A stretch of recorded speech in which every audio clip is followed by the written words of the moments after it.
En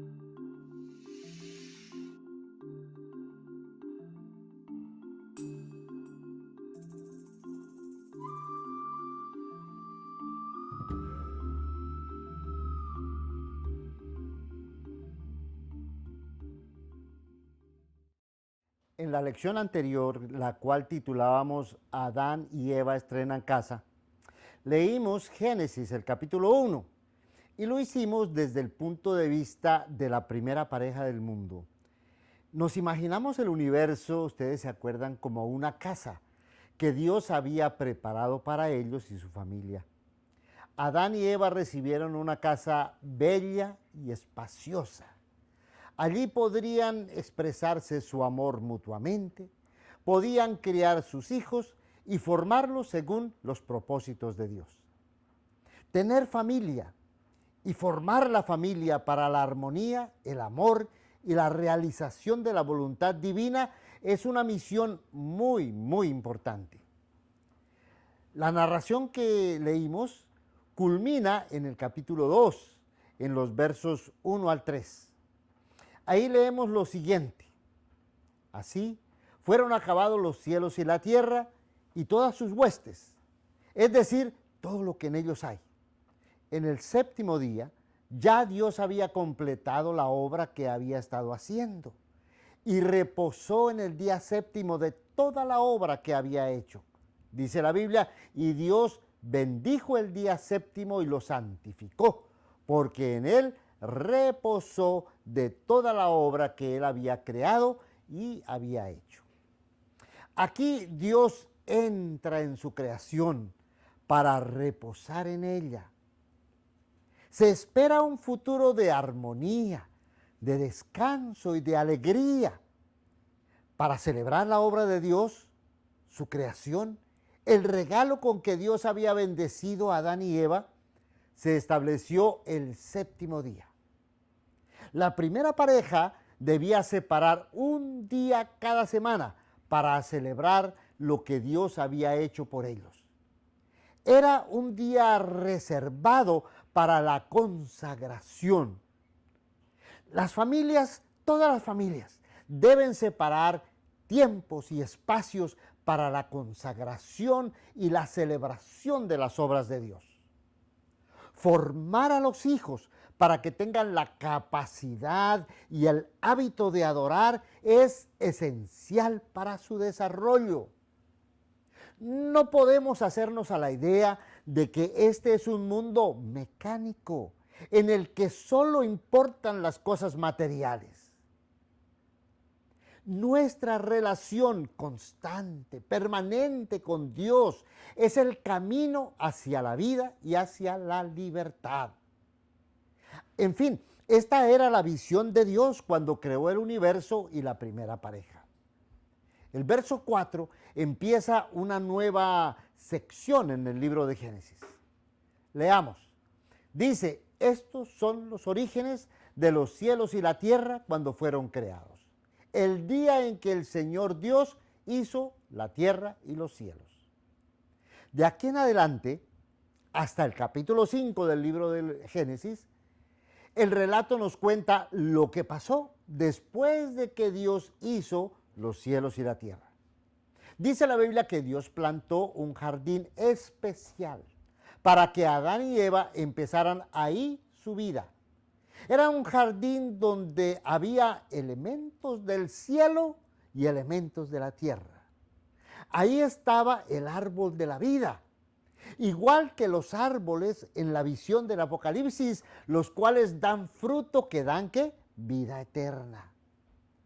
En la visión futurística de Apocalipsis capítulo 22, versículo 2, igual que en Génesis capítulo 2, hay un río en el que fluye la vida eterna. Estas imágenes son cruciales para entender la voluntad de Dios. Dios planeó desde el comienzo que viviéramos en un ambiente donde se juntan el cielo y la tierra. Esto es lo mismo que dijo el apóstol Pablo en Colosenses capítulo 1, versículos 19 al 20. Colosenses 1, 19 al 20. Leamos. porque agradó al Padre que en él habitara toda la plenitud de la deidad, y por medio de él reconciliar todas las cosas consigo, habiendo hecho la paz por medio de la sangre de su cruz y por medio de él. Repito, ya sean las que están en la tierra o las que están en los cielos. Sin embargo, donde no hay amor, no hay paz ni armonía. El hogar cristiano consiste de relaciones. No importa qué cómoda y preciosa sea una casa, lo que hace un hogar son las personas que viven en ella. Pero más que las personas, el hogar se construye con base a las relaciones. El hogar es una forma en la que las personas que conviven en la casa se sirven unos a otros con amor. Hacer hogar es hablarle a otros en una forma constructiva. Hacer familia es perdonar, es creer en el otro.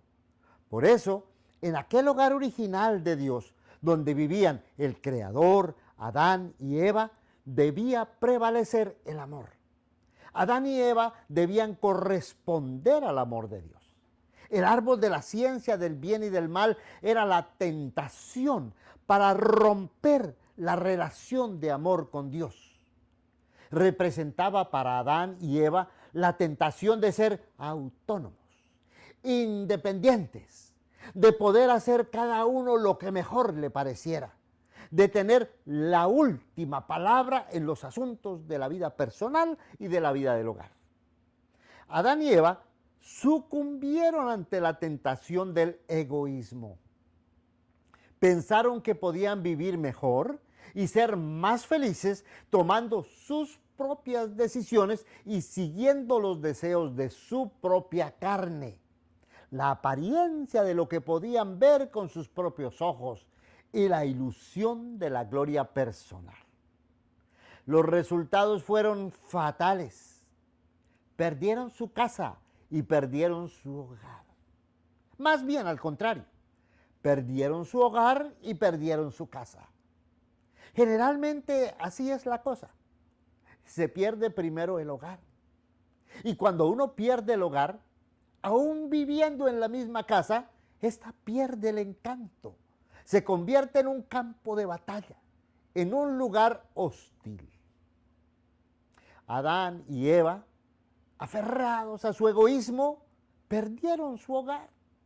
Ellos no se dieron cuenta que en un hogar, al dañar una relación, todo lo demás se afecta.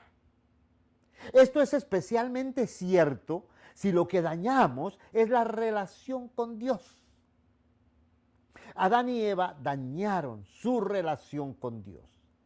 Y en su hogar entraron el miedo, la desconfianza, la vergüenza, la culpabilidad y las acusaciones mutuas.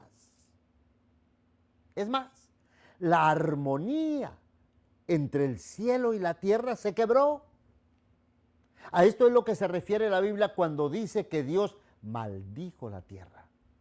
Sin la bendición del cielo, la tierra se volvió un lugar de maldición. Donde Dios quería bondad, armonía y vida eterna, surgieron la hostilidad, la maldad y la muerte. El huerto del Edén ya no era posible. Adán y Eva perdieron su casa. Esa es una tragedia. Es una tragedia cuando una familia pierde su casa. La humillación, la inseguridad, la ansiedad son devastadoras y traumáticas. La disfuncionalidad de la familia de Adán y de Eva se reflejó pronto en sus propios hijos. Caín entra en competencia con su hermano Abel. El veneno de los celos le llenó el corazón y lo llevó a cometer fratricidio. El monstruo de la violencia levantó su cabeza en aquella familia de una manera horrible. Pero esto era solamente el comienzo. A partir de Caín, la violencia pasó de generación a generación. Hombres y mujeres compitieron por el control y la dominación del otro. El placer, la avaricia y el poder se volvieron el eje de muchas familias. Entonces aparecieron la poligamia, el concubinato, la fornicación, las violaciones, la esclavitud, los incestos, la homosexualidad y el divorcio. La visión original de Dios para la familia se distorsionó y las familias adquirieron diversas formas, unas peores que otras. Pero la verdad es que el pecado se apoderó de la humanidad y hasta la fecha, hasta hoy, amenaza el bienestar y la misión de todas las familias de la tierra. La Biblia dice que todos hemos pecado y todos estamos destituidos de la gloria de Dios. Romanos capítulo 3, versículo 23. Por consiguiente, no existen familias perfectas. No pueden existir. Las personas imperfectas no pueden hacer familias perfectas. No hay familias perfectas ni hay iglesias perfectas. El apóstol Pablo dice que la iglesia es la casa de Dios, es decir, la familia de Dios. Primera de Timoteo, capítulo 3, versículos 14 al 15. Pero también la familia espiritual de Dios está compuesta por humanos imperfectos. Tanto la familia espiritual como la familia de la sangre existen solamente por la gracia de Dios.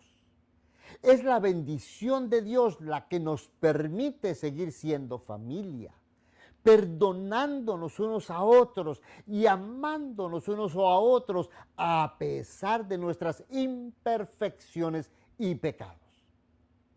Por la gracia de Dios tenemos la esperanza de que lograremos la meta de nuestro llamamiento y alcanzaremos como familia la gloria de Cristo. Nuestra esperanza es vivir por la gracia de Dios. Adán y Eva perdieron su hogar y perdieron su casa. Por causa de su desamor, se creó una gran distancia entre el cielo y la tierra. Pero Dios, en su bondad, no ha dejado de luchar por nuestra restauración. Él mismo se hizo ser humano en Cristo para hacer posible nuestra reconciliación en esta carne con el Creador. Sabemos que nuestras familias no son perfectas. Sabemos que nuestras iglesias no son perfectas. Pero sabemos que Dios nos ama y que nos ha provisto de medios para sanar nuestras heridas y seguir aspirando al mejoramiento hasta que todos juntos lleguemos a ser una humanidad perfecta según la medida de Cristo. Eso es lo que el apóstol Pablo nos dice en Efesios capítulo 4, versículo 13. El Espíritu Santo, la fe, la iglesia, la Biblia, nuestras reuniones, todas estas cosas son medios de la gracia de Dios que nos ayudan a hacer familia, tanto familia en la sangre como familia en el Espíritu. Esta es la hora de la restauración. No nos quedemos con la tragedia de Adán y Eva. Aprovechemos la gracia de Dios para hacer la gran familia que Dios planeó. Este es nuestro reto como iglesia, como cristianos, como discípulos de Cristo. Todos los días vamos mejorando. Todos los días tenemos en nuestra mente la visión de esta familia que Dios quiere que nosotros seamos. Hagamos la realidad por la gracia de Dios, confiando en la gracia de Dios, no esperando la perfección de nosotros o de nuestras familias o de nuestras iglesias, no, confiando en la gracia de Dios, sabiendo que Dios nos ama, confiando en el perdón de nuestros pecados y en el Espíritu Santo que mora en nuestros corazones y en el deseo que Dios tiene de trabajar con nosotros. Sigamos esta lucha, busquemos el mejoramiento cada día, tanto en el mundo del Espíritu como en el mundo físico, como en nuestra propia carne. Muchas gracias. Muchas gracias por ver este video. Bendiciones. Suscríbase si usted está viendo el video por el canal de YouTube. Dele un like. Compártalo. Compártalo para que otros también puedan aspirar y realizar el hecho de ser la familia que Dios planeó.